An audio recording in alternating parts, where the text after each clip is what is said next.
because it's something that's distant from us. There are things that are happening in other parts of the world, but at the same time, these are people just like us that are going through the same things in their lives. A feeling of solidarity among those who stand together honoring people affected by terror around the world. Thank you for joining us tonight. I'm Krista Baim. With areas of Europe in high alert, it's leaving an uneasy feeling for some here at home. Valley News Team's Christine Stanwood joined hundreds at Olivet Lutheran Church tonight as they talk of acceptance towards refugees entering the state of North Dakota.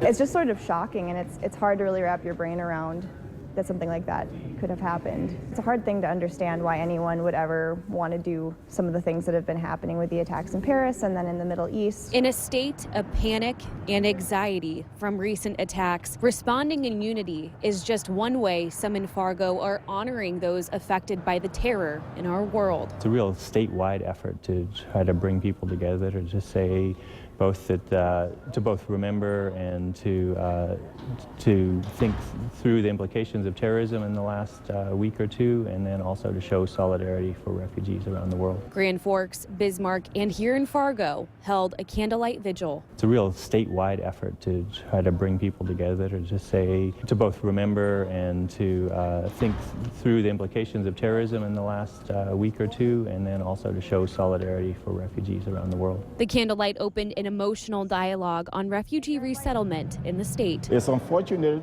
that terrorism is taking place all over the world right now, but people should not be denied the opportunity, the rights to come and have happiness. With prayers of peace, messages of solidarity, and even songs brought those together. People here are known for being nice, and it's hard to understand why anybody would want to turn people away when they need help. You can change history.